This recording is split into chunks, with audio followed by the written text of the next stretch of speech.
Okay, so with the whole BTS thing, the Wings thing coming out right now, everyone keeps doing all these theories based on it, so I decided, hell, why not? Why not put my theory out there? If people don't like it, well then that's their biz, and if they love it, thank you so much. Oh, that's just so nice. I'm sick, so don't expect the best voice in the world, but I'm really excited about this. Okay, so my theory with the whole I need you, run, butterfly, danger bullshit that happened and now this wing stuff coming out to confirm my theory is Jin is not dead. He was never dead, he doesn't have multiple personality disorder, nothing of the dead sort is going on. The members are still very much alive and flourishing. It's just Jin is in a state like death, i.e. a coma. Jin was their parent figure. The surrogate parent that everyone needed. The strong rock in the sand, pretty much. Some members needed him more than others, like J-Hope and V and Jungkook and Jimin, and actually they all needed him, pretty much. Something happened of any sort, be creative, something happened and he is now in a coma. That's why you see the lily petals and you see the lily being burned. You don't see it on its side like you would if someone had died. If someone dies, it's kind of a thing where you place a flower on its side. And he always sees birds, like ravens, and he saw some butterflies, but they never actually touched him, nor did he share eye contact with them. And if you don't share eye contact with a raven, that means your soul is still intact and still belongs to you. Ravens and butterflies and lilies are all supposed to be representations of the passing of time or the taking away of the soul to the next life. So basically, Jin's not dead, he's just in a coma, and he doesn't know how to get out of it. A lot of people believe that when you are in a coma, it's a battle for your soul, or like your soul's trying to find its way home or figure out how to do everything and how to fix itself, kind of. So that's where Jin's at right now. That's why he's always in this room. That's why the pictures, the concept pictures that they released when I Need You and Run were coming out, Jin had a bottle of pills. And you can go with the Matrix theory, which I forget which color pills are supposed to bring you out of the world and which one's supposed to keep you in your own head. But he has red pills and he's sticking one in his mouth. And you always see him around beds, and they kind of resemble hospital beds, and they're make in the sheets fabric. And you see him in rooms that are kind of like otherworldly almost. Now with the new Wings coming out, short film number 7, it's in Jin's perspective, and again you see him in this dreamlike world where he doesn't need to eat and he doesn't need to sleep and he's trapped behind doors that he doesn't know how to get out of, etc, etc, etc. So basically all the members, all the short films, and I'm going to break down each of the members individually, and they all sort of tie together. So after Jin was comatized, Rat Monster had to become the surrogate parent of the group. He had to be the one who was strong.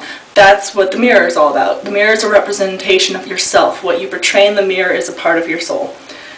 And that's why mirrors are so significant. The shattering mirrors is significant because he feels like he's breaking into a million pieces. He doesn't know how to do and keep everyone together the way that they're supposed to be together because everything's falling apart. He feels like he has to be the strong one here. He has to be the one who, I can do it, I can take it all. But he doesn't know how to. That's why they were shattering, that's why he was in a room with nothing but mirrors to reflect on himself over and over and over again. In I Need You and Run, you see him with V a lot because V was a troubled one, and Ratmon felt like, okay, so out of the rest of them, right now I need to focus on one at a time, right? So he tried to focus his energy on V and help him get through shit no matter how. And it's just that break in him that was perfectly executed throughout all the videos. Now we're going to go into Suga, and with Suga's story, you always see him around like fire or something burning or booze or whatever. So after Jin was comatized, Suga fell apart in a bit because he knew that he was going to be strong on his own, but he didn't know how, and without anyone to talk to, without a parent, without a stable in his life, he felt like everything was going to shit and there was nothing stable. So he would try and drink away his sorrows, and when the booze didn't work anymore, he moved on to something else, being like music or melodies.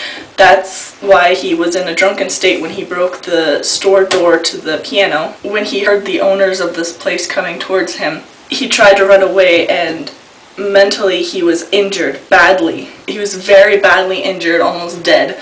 And then he had to watch yet another constant that he just found in his life go up in flames and burn. That's why everything around Suga burns. Because that's kind of how he portrays everything good in his life, just goes up in flames.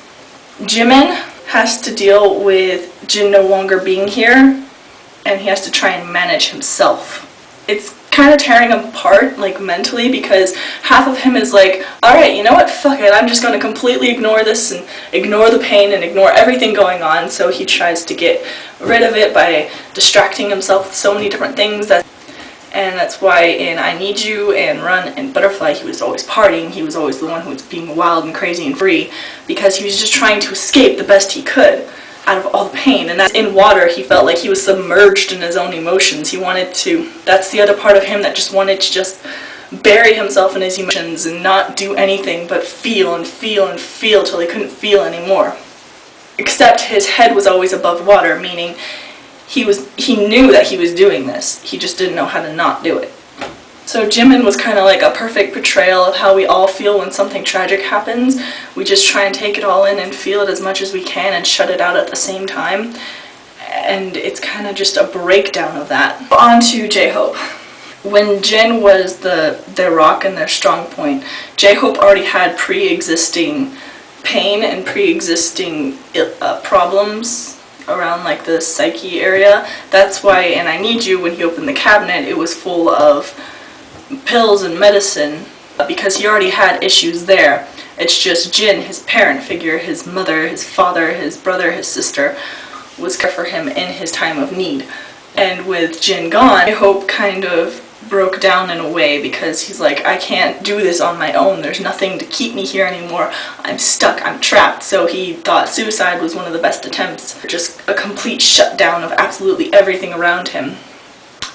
But then you see him at the last second in I Need You getting back up, and then you see him in Run dumping the pills, and then you see him in his short film Mama basically going through an inner struggle of, I'll take the medicine, I just need to get out of here, I just need to be free. And then he ends up doing that for himself. He ends up getting out of there and becoming free from his own pain, from his own mental state. And then you have Jungkook. Jungkook, who felt Jin's parental discipline like a punch to the gut. So he just didn't care anymore. He would walk around late at night not being bothered. And then when people tried to beat him up or mess with him, he half fought back, half just let him. He was angry enough to stop them, but not enough to actually stand up for himself. He was the one who was trying to help everyone, because he knew no one could do it on their own like Jin did. So he was trying to help everyone else with the loss of their friend, even though their friend isn't dead. And you could tell in I Need You, when Jimin was in the water, when he was shaking, when he just didn't know what to do anymore, you saw the image of the lily growing on Jin's heart, Jin sort of looking down like, I need to help them, how? And then when Jungkook was getting his ass beat, you saw Jimin's eye open, like he knew that they were in trouble because all their souls were connected to each other in a parental thing. And Jungkook was trying to fight with his own inner demons while managing everything that was happening around him.